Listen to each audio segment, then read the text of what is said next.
నేను మీకు రాష్ట్ర ప్రజలకు ఒక ఒక ఒక జడ్జిమెంట్ చదివి వినిపిస్తా. ఎందుకంటే ప్రభుత్వం అనేది చట్టానికి అనుగుణంగా పనిచేయాలి. ఒకవేళ అధికారికంగా వాళ్ళు తప్పు బిల్డింగ్ కట్టుకొని పర్మిషన్ లేకుండా బిల్డింగ్ కట్టుకుంటే what the government is suppose to do? Government should follow the rule of law. What is the rule of law అనేది మీ మీ మీ మీ లాయర్లు మీకు అడ్వైజ్ చేయాలి. ఈ రాష్ట్ర అత్యున్నతమైన హైకోర్టు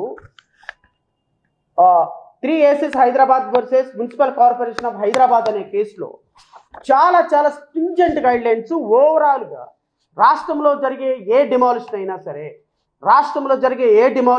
సరే కొన్ని ప్రిన్సిపల్స్కి లోబడి జరగాలి అని ఎప్పటిది 1994లో 3 బెంచెస్ ధర్మాసనం సుప్రీంకోర్టు జడ్జిమెంటు చాలా కేటగారికల్గా చెప్పింది. ఆ విషయం మీకు తెలీదా? 14 సంవత్సరాలు ముఖ్యమంత్రిగా చేశారు.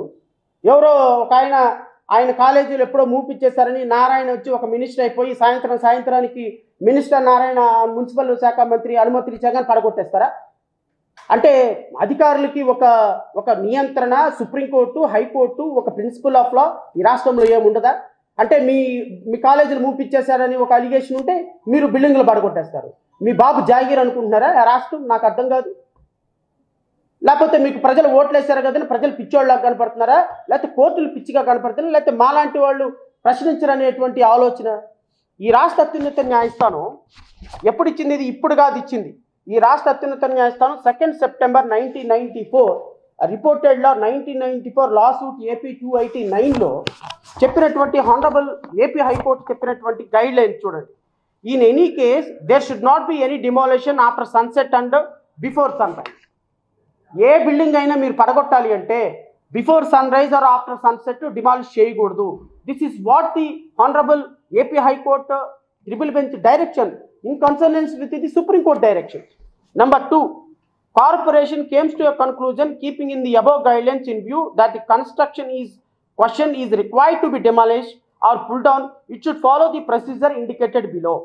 The demolition should not be resorted during festival days declared by the state government as public holidays, excluding Sundays.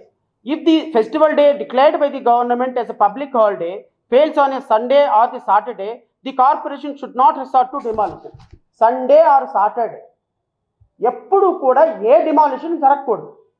Before sunset and after sunset demolition జరగకూడదు.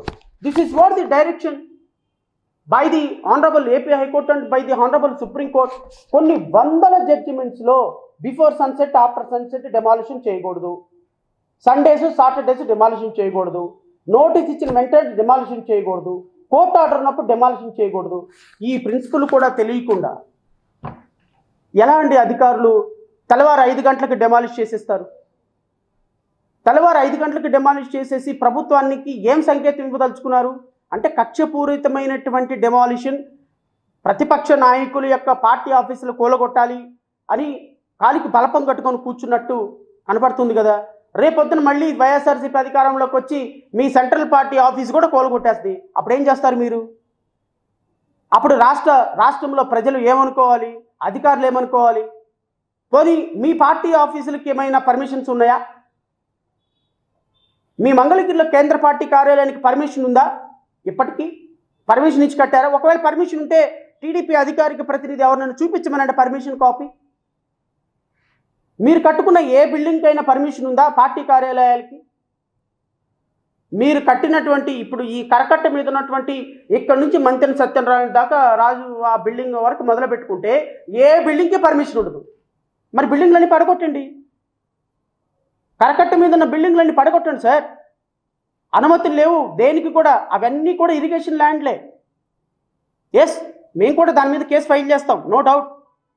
ఏదైతే మీరు ఇప్పుడు పడగొట్టారో పార్టీ కార్యాలయాలు, మేము కూడా కరకట్ట మీద ఉన్నటువంటి బిల్డింగ్లు దేనికి పర్మిషన్ లేదు. ఆ పర్మిషన్ కూడా ఇరిగేషన్ ల్యాండ్లో అన్ని బిల్డింగ్లు కట్టారు, వాటన్నిటిని కూడా డిమాలిష్ చేయండి అని మేము కూడా ఒక ప్రజా ప్రయోజన వ్యాజ్యం వేయబోతున్నాం. ఇండివిజువల్గా పార్టీలుగా చేసి వాళ్ళని కూడా వేస్తాం. మీరు ఏం యాక్షన్ తీసుకుంటారో మేము చూస్తాం. రాష్ట్రంలో ఎక్కడెక్కడ ఏం పక్కన పెట్టండి, అమరావతి నడిబొడ్డులో మీరు కరకట్ట మీదకి ముఖ్యమంత్రిగా కరకట్ట మీదకి మీరు కానీ లేకపోతే గత ప్రభుత్వం కానీ వెళ్ళేటప్పుడు కనపడే ఏ బిల్డింగ్కి పర్మిషన్ ఉండదు. Because all buildings were constructed on irrigation land. and irrigation land, they cannot be permitted. Any land which is belong to a irrigation is not permissible for construction.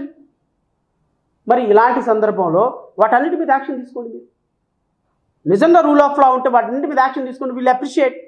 Yes, government చాలా బాగా చేసింది. సెలెక్టివ్గా pick and చూస్గా ఎక్కడెక్కడైతే బిల్డింగ్లు ఉన్నాయో అక్కడక్కడ పడగొడుతుంటే, మరి మీ building Telugu Desam party కార్యాలయం మీద దాడి జరిగినప్పుడు లేకపోతే డెమాలిషన్ జరగడానికి ప్రయత్నం చేసినప్పుడు మేము కూడా ఖండించాం కదా. మరి మీకు సపోర్టుగా అప్పుడు ప్రజాస్వామ్యము రాజ్యాంగ హక్కులు అని మాట్లాడినప్పుడు మరి ఇప్పుడు కూడా మాట్లాడాల్సిన బాధ్యత మా మీద ఉంది కదా సార్. మీరు కూడా అప్రజాస్వామిక చర్యలు తీసుకొని, నేనేమంటానంటే I'm requesting the government, concentrate on the promises that you have made to the state.